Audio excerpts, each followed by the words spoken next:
Hello six class. जैसा कि बच्चों हमने पहले पढ़ा था ना ग्लोब, तो ग्लोब क्या है? वह एक पृथ्वी का, जैसे पृथ्वी में कहाँ पे क्या चीज़ है, किस जगह क्या है, धरातल है, कहाँ पानी है, तो ये हम तो ऐसे देख नहीं सकते।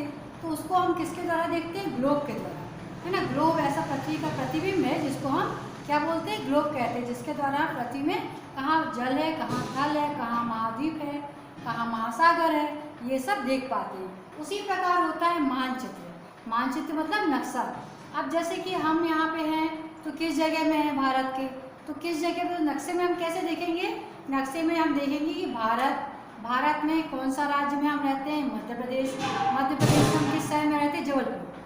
तो हम जबलपुर में बताएंगे कि ये जबलपुर है, इस शहर में हम रहते हैं। तो नक्शे के द्वारा हम कहाँ पे किस जगह कौन सी नदियाँ हैं, तो इसी प्रकार नदियों का नक्शा होता है और पूरे जिलों का नक्शा होता है, भारत शहर का नक्शा, मतलब भारत देश का नक्शा होता है और पूरे विश्व का नक्शा होता है, जो उसमें पूरे विश्व दिखाई दे रहा देखते हैं कि कहाँ पे कौन सा महाद्वीप है।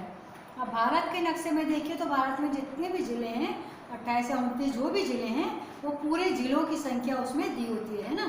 तो कितने ज़िले हैं और कितने केंद्र शासित प्रदेश है, वो हमको किससे पता लगता है? मानचित्र को देख के पता लगता है ना। मानचित्र तो आपने देखा होगा, जैसा कि आप बुक में देखते हैं ना, मानचित्र क्या होता है। बुक में आपने देखा होगा कि मानचित्र कैसे बताते हैं। मानचित्र के द्वारा आप कैसे देख पाते हो कि क्या चीज़ कहाँ पे है। जैसे ग्लोब के द्वारा हम देख लेते हैं, वैसे भी ये देखिए, ये आप देखिए, ये क्या होता है? मानचित्र होता है, मतलब नक्शा होता है। और ये इसके रूट चिन्ह, मतलब किसी भी चीज़ को, जैसे हमको पेड़ को दिखाना है, पेड़ यहाँ कैसे दिखेगा, तो हम उसके लिए यहाँ इसमें पेड़ यहाँ पे बनाएंगे, तो यहाँ पे मतलब कि पेड़ है। यहाँ जंगल है तो वहाँ जहाँ रेल गई है, रेल की बड़ी लाइन गई है, तो इसको रूट चिन्ह के द्वारा हम इन नक्शों में दिखाते हैं। तो कल हम आपको रूट चिन्ह कैसे बनाते हैं ये दिखा देंगे बना के। और आज हम आपको ये पढ़ा रहे हैं कि जब गोलाकार पृथ्वी अथवा उसके किसी भूभाग का मापन के अनुसार जब समतल स्तर पर चित्रण मानचित्र कहलाता है। जो समतल स्तर पर जो चित्रण किया जाता है, मतलब चित्र खींचा जाता है, उसको क्या बोलते हैं? मानचित्र कहते हैं। तो हम मानचित्र के कितने मुख्य भाग होते हैं, क्या क्या चीज़ हम उसमें दर्शाते हैं? मुख्यतः 4 चीज़ों को हम दर्शाते हैं। कौन कौन से? पहला शीर्षक, दूसरा रूट चिन्ह, तीसरा दिशा और मापक। ठीक है, सबसे पहले लिया शीर्षक। अब जिस भी जगह का वो नक्शा है, जहाँ का भी नक्शा है, जैसे कि भारत देश का नक्शा है, या फिर ऑस्ट्रेलिया का नक्शा है, या अमेरिका का, या दक्षिण अमेरिका, या उत्तर अमेरिका, जहाँ का भी नक्शा होता है, तो सर्वप्रथम नक्शा जब बनता है तो उसके ऊपर आपने देखा होगा यहाँ पे उस देश का नाम लिखा रहता है ना। जैसे भी नक्शा बनाया तो ऊपर उस देश का नाम लिखा रहता है। जैसे भारत देश का नक्शा है तो ऊपर लिखा रहेगा भारत। ठीक है, तो वो कहलाता है क्या? शीर्षक कहलाता है। शीर्षक के बाद हम लेते हैं मुख्य दिशा को।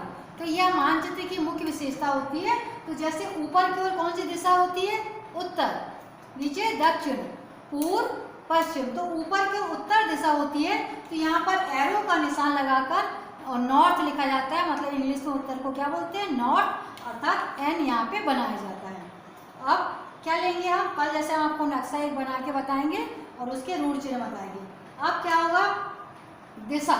दिशा का जैसे अभी हमने बताया कि दिशा में हमने देख लिया। अब रूट चिन्ह। रूट चिन्ह क्या होते हैं? किसी भी जगह जैसे अधिक जंगल है तो हम उसको कैसे दर्शाएंगे? जहाँ उद्यान है, पेड़ पौधे हैं, यहाँ कहीं जहाँ लोग निवास करते हैं तो वहाँ पे मकान बना के बताएंगे। जहाँ मंदिर है तो वहाँ मंदिर का एक छोटा सा चित्र बना के बताएंगे, है ना।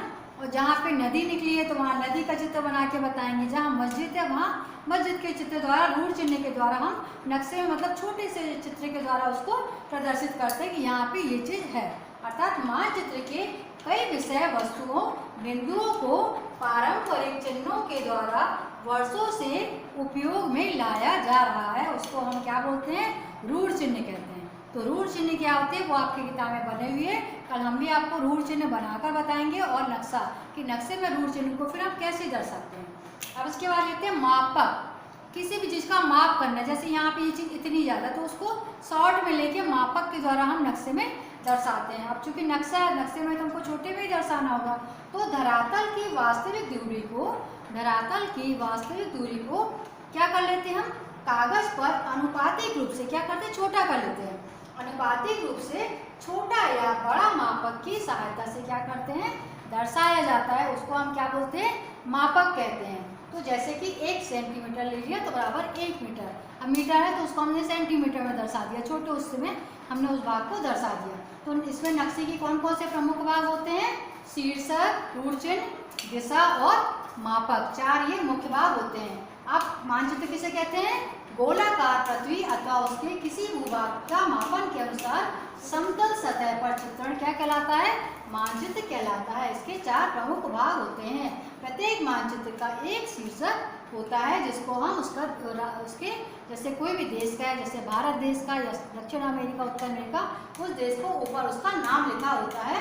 मानचित्र विश्व का या विश्व के किसी भी भाग का, जैसे कि भारत का या किसी शहर का नक्शा भी हो सकता है, भोपाल शहर, इंदौर शहर, जबलपुर शहर, या किसी में भारत की नदियाँ दर्शा सकते हैं, है ना, तो ये शीर्षक कहलाता है। इसके बाद रूट चिन्ह मानचित्र की किसी विषय वस्तुओं, बिंदुओं को पारंपरिक चिन्हों के द्वारा क्या वर्षों से उपयोग में लाया जा रहा, वो रूट क्या कहलाता है? रूट चिन्ह कहलाता है। अब दिशा या मानचित्र में महत्वपूर्ण विशेषता होती है और प्रत्येक मानचित्र के ऊपर उत्तर की दिशा में तीर बनाकर उत्तर दिशा को दिखाया जाता है। आप ये ध्यान से देखिएगा नक्शे में। अब मापक, धरातल की वास्तविक दूरी को कागज पर अनुपातिक रूप से छोटा या बड़ा मापक की सहायता से दर्शाया जाता है, जैसे 1 सेंटीमीटर बराबर 1 मीटर। तो आज हमने पढ़ लिया मानचित्र क्या होता है। जैसे हमने ग्लोब पढ़ा था पहले केवल, तो ग्लोब, अब आपकी बुक में ये वाली में क्या है? ग्लोब एवं मानचित्र। तो हमने ग्लोब पहले पढ़ चुके हैं। जिस प्रकार हम पृथ्वी के प्रतिबिंब को ग्लोब के द्वारा देखते हैं, उसी प्रकार नक्शा जो है अन्य देशों के नक्शे को मानचित्र के द्वारा दर्शाते हैं। तो ये हमने आज मानचित्र पढ़ लिया है, ठीक है। तो आज के लिए बच्चों इतना ही। कल हम आपको रूट चिन्ह क्या होते हैं, रूट चिन्ह आपको बना के बताएंगे और भारत का नक्शा, ठीक है।